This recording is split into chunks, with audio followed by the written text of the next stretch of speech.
प्रेरणा यानी मोटिवेशन, एक ऐसा शब्द जो हम सबको चाहिए, पर ये मिलती कहाँ से है? आमतौर पे तो यही लगता है कि ये एक सीधा साधा हिसाब है, अच्छा काम करो अच्छा इनाम पाओ। लेकिन आज हम जिस मटेरियल पे बात कर रहे हैं, डैन एरिली की किताब पे ऑफ, वो इस सिंपल फॉर्मूला को पूरी तरह से पलट देती है। ये किताब बताती है कि प्रेरणा का जो असली खेल है वो कहीं ज्यादा गहरा है, उलझा हुआ है और सच कहूं तो बहुत हैरान करने वाला है। आज हम उन छिपी हुई ताकतों को समझने की कोशिश करेंगे जो असल में हमें चलाती हैं। हाँ, और ये गाजर और छड़ी वाली सोच इतनी गहरी है ना हमारे अंदर कि हम ये देख ही नहीं पाते कि ये शायद जानवरों के लिए काम करती हो, इंसानों के लिए नहीं। इंसानों को कुछ और चाहिए होता है। ये किताब हमें बताती है कि असली लॉन्ग टर्म मोटिवेशन हमारे अंदर से आती है। इसका लेना देना पैसे से कम और हमारे काम के मतलब से, हमारी पहचान से और दूसरों के साथ हमारे कनेक्शन से कहीं ज्यादा है। और इस पूरी कहानी की जो नींव है वो लेखक के अपने एक बहुत ही पर्सनल और दर्दनाक तजुर्बे पर टिकी है। जब डैन एरिली एक टीनेजर थे, एक भयानक हादसे में उनका लगभग 70% शरीर जल गया था। उन्होंने 3 साल अस्पताल में बिताए। आप सोच सकते हैं वो दौर कितना मुश्किल रहा होगा। असहनीय दर्द और पूरी तरह से लाचारी। उस अनुभव में भी एक चीज सबसे ज्यादा भयानक थी, पट्टियां बदलने की प्रक्रिया। लेखक बताते हैं कि नर्सें जली हुई त्वचा पर चिपकी पट्टियों को तेजी से खींचती थीं ताकि मरीज को कम देर तक दर्द हो। फिर वो घाव को तब तक साफ करती थीं जब तक खून न बहने लगे, जो इस बात का साइन था कि नीचे के टिश्यू अभी जिंदा हैं। ये रोज की एक यातना थी। और उस वक्त उन्हें सबसे ज्यादा किस चीज की जरूरत थी? सिर्फ थोड़ी सी जानकारी और कंट्रोल की भावना। वो बस ये जानना चाहते थे कि मशीनों की बीप का क्या मतलब है, उनके शरीर की हालत कैसी है, ये दर्द ये कब तक चलेगा। सा टुकड़ा भी बहुत बड़ी ताकत बन जाता है। और कमाल की बात यह है कि सालों बाद यही भयानक तजुर्बा उनके लिए एक नए मतलब का सोर्स बन गया। उन्हें एक और जले हुए लड़के बिल की मदद करने का मौका मिला। उस लड़के से बात करते हुए, उसे सलाह देते हुए उन्हें अचानक लगा कि उनके अपने दर्द का कोई मकसद था।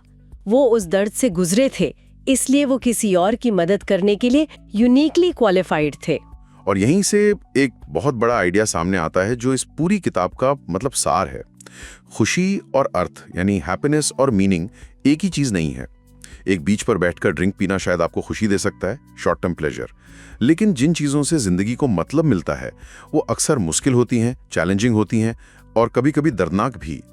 अपने दर्द को किसी और की मदद में बदलने से लेखक को जो सेटिस्फैक्शन मिला वो पल भर की खुशी से कहीं ज्यादा गहरा था।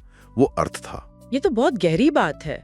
तो अगर किसी को मोटिवेट करना इतना कॉम्प्लेक्स है तो इसका उल्टा भी सच होगा।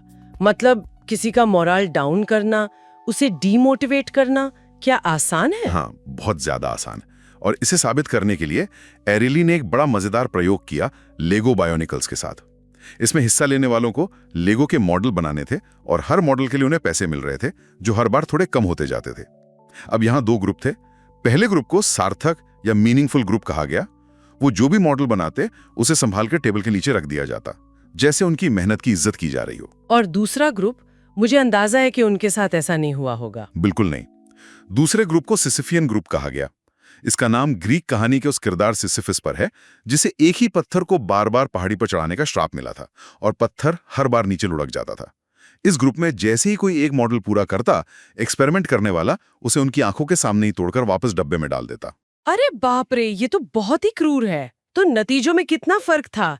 जाहिर है सिसिफियन ग्रुप ने जल्दी हार मान ली होगी। बहुत बड़ा फर्क था। सार्थक ग्रुप ने औसतन 11 मॉडल बनाए जबकि सिसिफियन ग्रुप ने सिर्फ 7। लेकिन यहां सबसे चौंकाने वाली बात यह नहीं है। सबसे दिलचस्प बात यह थी कि सिसिफियन ग्रुप में जिन लोगों ने शुरू में कहा था कि उन्हें लेगो बनाना बहुत पसंद है, यानी वो काम को एंजॉय करते थे, उन्होंने भी ज्यादा काम नहीं किया। उनके काम को बार बार निरर्थक बनाने की एक छोटी सी हरकत ने उनके अंदर के मजे को भी मार डाला। वाह, मतलब मीनिंगलेसनेस आपके पैशन को भी खत्म कर सकती है। और ये तो सिर्फ लेगो की बात है, असल जिंदगी में तो इसके उदाहरण भरे पड़े होंगे। बिल्कुल। किताब में सिएटल की एक सॉफ्टवेयर कंपनी का जिक्र है। वहां एक टीम ने 2 साल लगाकर एक बहुत ही इनोवेटिव प्रोजेक्ट बनाया। वो लोग उस पर बहुत गर्व महसूस कर रहे थे। और फिर एक दिन कंपनी के सीईओ ने बिना कोई ठोस वजह बताए उस प्रोजेक्ट को अचानक बंद कर दिया।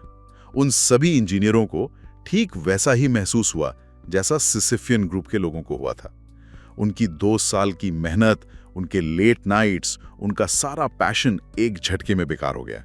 ये सुनकर तो बहुत निराशा होती है कि किसी की मेहनत पर पानी फेरना इतना आसान है। और क्या कोई और भी तरीका है ये समझने का कि हमारे काम की अनदेखी का कितना गहरा असर पड़ता है? हाँ, एक और बहुत सीधा सा प्रयोग है। इसमें लोगों को कागज पर एक जैसे अक्षरों के जोड़े खोजने का काम दिया गया। यहाँ 3 अलग-अलग स्थितियां थी। पहली थी एक्नॉलेज्ड, यानी स्वीकृत। इसमें जब आप अपना काम जमा करते तो एक्सपेरिमेंट करने वाला उसे देखता, कहता और फिर उसे एक ढेर पर रख देता। ठीक है, ये तो स्टैंडर्ड है।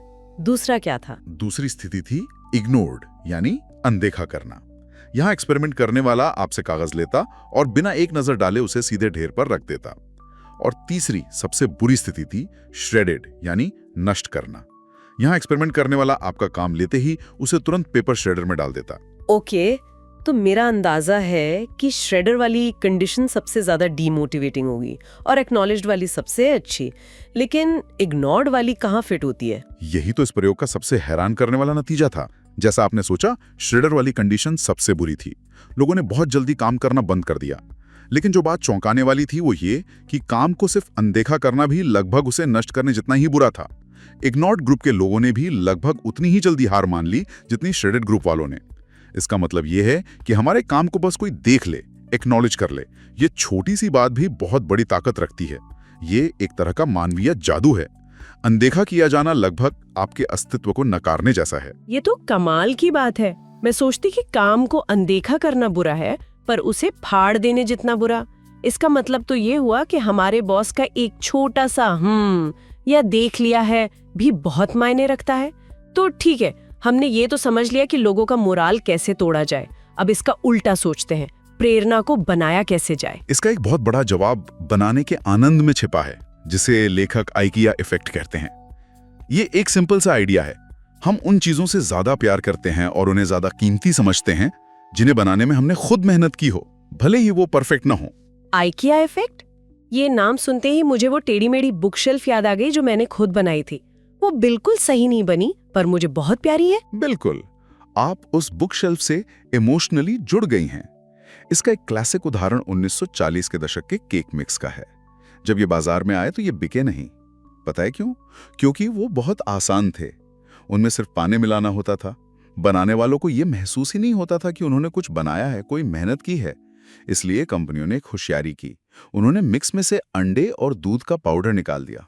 हाँ, मतलब उन्होंने प्रोडक्ट को जानबूझकर थोड़ा मुश्किल बनाया। ये तो काउंटर इंट्यूटिव लगता है। हाँ, लेकिन इसने काम किया। अब घर की महिलाओं को खुद ताजे अंडे फोड़ने पड़ते थे, दूध मिलाना पड़ता था। इस छोटे से अतिरिक्त प्रयास ने उन्हें बनाने का एहसास दिया, ओनरशिप की भावना दी। अब जब कोई उनकी केक की तारीफ करता तो वो गर्व से कह सकती थी कि ये उनकी अपनी मेहनत है। और देखते ही देखते बिक्री आसमान छूने लगी। इसी आइकिया इफेक्ट को टेस्ट करने के लिए वो ओरिगामी वाला प्रयोग भी था, है ना? बिल्कुल। उस प्रयोग में लोगों को 2 समूहों में बांटा गया, बनाने वाले और देखने वाले।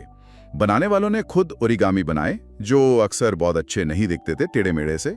बाद में जब उनसे पूछा गया कि वो अपनी बनाई हुई चीज के लिए कितने पैसे देंगे, तो उन्होंने औसतन 5 गुना ज्यादा कीमत बताई उन लोगों की तुलना में जिन्होंने सिर्फ बनी हुई कृतियों को देखा था। मुझे एक और बात याद आ रही है। उसमें एक और दिलचस्प मोड़ था। जब बनाने वालों को अधूरे निर्देश दिए गए, जिससे ओरिगामी बनाना और भी मुश्किल हो गया, तब क्या हुआ? तब बनाने वालों को अपनी कृतियों से और भी ज्यादा प्यार हो गया। जितनी ज्यादा मेहनत, जितना ज्यादा स्ट्रगल, उतना ज्यादा लगाव। ये तो वही बात हुई कि अपनी बनाई हुई टेढ़ी मेढ़ी रोटी भी दूसरों की गोल रोटी से ज्यादा अच्छी लगती है। ये सिद्धांत हमारी जिंदगी के हर पहलू पर लागू होता है, घर सजाने से लेकर अपने बच्चों के पालन पोषण तक। जिन चीजों में हम अपनी मेहनत और समय लगाते हैं, वे हमारी पहचान का हिस्सा बन जाती हैं। ठीक है, तो मतलब निकालना, कुछ बनाना, ये सब समझ में आता है। लेकिन अब उस चीज पर आते हैं जिसे ज्यादातर लोग प्रेरणा का सबसे बड़ा सोर्स मानते हैं, पैसा, मतलब कैश। तो पैसा, पिज्जा और प्रशंसा, इनमें से कौन सा इनाम सबसे अच्छा काम करता है? मेरा दाव तो पैसे पर है। ये सवाल बहुतों के मन में आता है और इसका जवाब देने के लिए इंटेल की एक सेमीकंडक्टर फैक्ट्री में एक बहुत ही रियल वर्ल्ड प्रयोग किया गया। कर्मचारियों को 4 समूहों में बांटा गया। पहले समूह को कहा गया कि अगर वो दिन का लक्ष्य पूरा करते हैं तो उन्हें लगभग $30 का नकद बोनस मिलेगा। अच्छा, कैश। दूसरा दूसरा समूह था पिज्जा वाउचर वाला, लक्ष्य पूरा करो और परिवार के लिए पिज्जा ले जाओ। तीसरा समूह था तारीफ वाला, लक्ष्य पूरा करने पर उन्हें अपने बॉस की तरफ से एक मैसेज मिलता जिसमें लिखा होता बहुत बढ़िया। और चौथा? कंट्रोल समूह था, जिन्हें कोई बोनस नहीं मिलना था। ठीक है, तो कैश, पिज्जा और तारीफ। मुझे अब भी लगता है कि कैश सबसे अच्छा काम करेगा क्योंकि वो सबसे सीधा इनाम है। पिज्जा तो ठीक है पर आप उससे किराया नहीं दे सकते, और तारीफ तो बस शब्द है। क्या प्रयोग में ऐसा ही हुआ? पहले दिन तो कुछ ऐसा ही लगा। पहले दिन तीनों इनामों ने लगभग बराबर काम किया, कैश, पिज्जा और प्रशंसा। तीनों ने उन लोगों की तुलना में परफॉर्मेंस को लगभग 6-7% तक बेहतर बनाया जिन्हें कुछ भी नहीं मिला था। तो यहाँ तक तो आपकी बात सही लगती है, लेकिन मुझे लग रहा है कि कहानी में कोई ट्विस्ट है। असली कहानी तो अगले दिनों में सामने आई होगी, है ना? बिल्कुल। असली कहानी ने सबको हैरान कर दिया। जिन लोगों को नकद बोनस मिला था उनका प्रदर्शन दूसरे ही दिन सबसे ज्यादा गिर गया। इतना ही नहीं, वो कंट्रोल समूह से भी 13% नीचे चला गया। क्या मतलब जिन लोगों को कुछ नहीं मिला उन्होंने बोनस वालों से बेहतर काम किया? ये कैसे हो सकता है? ऐसा लगा जैसे वो सोच रहे हो कल ज्यादा पैसे मिले तो ज्यादा काम किया, आज नहीं मिल रहे तो क्यों करें। पैसा एक लेन देन का एक ट्रांजैक्शनल रिश्ता बना देता है। जैसे लेन देन खत्म, मोटिवेशन भी खत्म। पिज्जा का असर थोड़ा कम नकारात्मक था, लेकिन वो भी ज्यादा टिका नहीं। तो फिर कौन जीता? तारीफ वाला ग्रुप। हाँ, जिस समूह का प्रदर्शन पूरे हफ्ते सबसे अच्छा और कंसिस्टेंट रहा वो था प्रशंसा वाला समूह, जिन्हें सिर्फ एक बहुत बढ़िया का संदेश मिला था। वे लगातार अच्छा प्रदर्शन करते रहे। इसका सबक बहुत गहरा है। पैसा हमें बाजार के नियमों की दुनिया में खींचता है जो लेन देन पर चलती है, जबकि प्रशंसा और पिज्जा जैसे उपहार सामाजिक संबंधों को मजबूत करते हैं। और ये सामाजिक संबंध ही हैं जो लंबे समय तक चलने वाली टिकाऊ प्रेरणा देते हैं। हम सिर्फ पैसे के लिए काम नहीं करते, हम सम्मान, जुड़ाव और सराहना के लिए भी काम करते हैं। प्रेरणा के शायद सबसे गहरे पहलू पर ले आती हैं जिसके बारे में किताब में बात की गई है, अमरता की चाह। हाँ, प्रतीकात्मक अमरता। ये एक गहरी मानवीय इच्छा है कि हमारे जाने के बाद भी हमारी विरासत, हमारा काम और हमारी यादें जिंदा रहें। हम चाहते हैं कि हमारी जिंदगी का कोई मतलब हो जो हमारी मौत के बाद भी बना रहे। किताब में चीन की 2100 साल पुरानी एक ममी लेडी दाई का उदाहरण है। उन्हें एक बहुत भव्य मकबरे में अनगिनत साजो सामान के साथ दफनाया गया था। सुंदर बर्तन, भोजन, रेशमी कपड़े, ताकि वे अगले जीवन में भी ऐशो आराम से रह सकें। ये अमरता की एक सीधी सीधी इच्छा थी। और आज के दौर में हम मकबरे तो नहीं बना रहे, लेकिन ये इच्छा अब भी उतनी ही मजबूत है, बस उसका रूप बदल गया है। हम महान कलाकृतियां बनाना चाहते हैं, रिकॉर्ड तोड़ना चाहते हैं, अपने बच्चों के जरिए अपनी विरासत को आगे बढ़ाना चाहते हैं, या बस दुनिया पर अपनी एक छाप छोड़ना चाहते हैं जो हमारे जीवन काल से आगे तक जाए। ये अमरता की चाह ही हमें बड़े और मुश्किल काम करने के लिए प्रेरित करती है। तो अगर हम आज की पूरी चर्चा को समेटें तो ये साफ है कि प्रेरणा कोई स्विच ऑन ऑफ करें जैसी चीज नहीं है। ये सिर्फ पैसे या बाहरी इनामों से नहीं चलती। असली और टिकाऊ प्रेरणा कुछ बहुत ही बुनियादी मानवीय चीजों से मिलती है। पहला है अर्थ, ये महसूस करना कि हमारा काम किसी बड़े मकसद का हिस्सा है, चाहे वो हमारे परिवार का पेट पालना हो या दुनिया में कोई बड़ा बदलाव लाना। दूसरा है सृजन, यानी द आइकिया इफेक्ट, अपने हाथों से कुछ बनाने और उस पर गर्व करने का एहसास। तीसरा है स्वीकृति, यानी एक्नॉलेजमेंट, जब हमारे प्रयासों को देखा और सराहा जाता है, भले ही वो एक साधारण बहुत बढ़िया ही क्यों ना हो। ये दिखाता है कि हम मायने रखते हैं। और चौथा है संबंध, यानी कनेक्शन, दूसरों के साथ जुड़ाव और अपनेपन की भावना, जो एक लेन देन वाले रिश्ते को एक सामाजिक और लंबे समय तक चलने वाले बंधन में बदल देती है। और अंत में एक बहुत ही शक्तिशाली विचार है विक्टर फ्रैंकल, जिन्होंने नाजी यातना शिविरों की भयावहता को झेला और उसमें जीवित बचे। उन्होंने लिखा कि सबसे मुश्किल, सबसे अंधेरे समय में उन्हें अपनी पत्नी के प्रेम के विचार ने ही शक्ति दी थी। उन्होंने निष्कर्ष निकाला, मनुष्य का उद्धार प्रेम के माध्यम से और प्रेम में है। शायद यही प्रेरणा का सबसे बड़ा रहस्य और सबसे बड़ी ताकत है। ये वाकई एक पावरफुल थॉट है। ये हमें याद दिलाता है कि हमारे सबसे अच्छे काम का सोर्स अक्सर हमारे दिल में होता है, हमारी जेब में नहीं। तो आज की इस बातचीत के अंत में हम श्रोताओं के लिए एक सवाल छोड़ना चाहेंगे।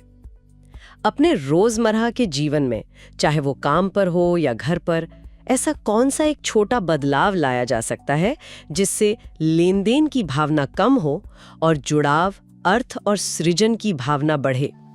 क्या हम अपने या दूसरों के काम को थोड़ा और सार्थक बना सकते हैं, शायद सिर्फ एक छोटी सी सच्ची तारीफ के जरिए?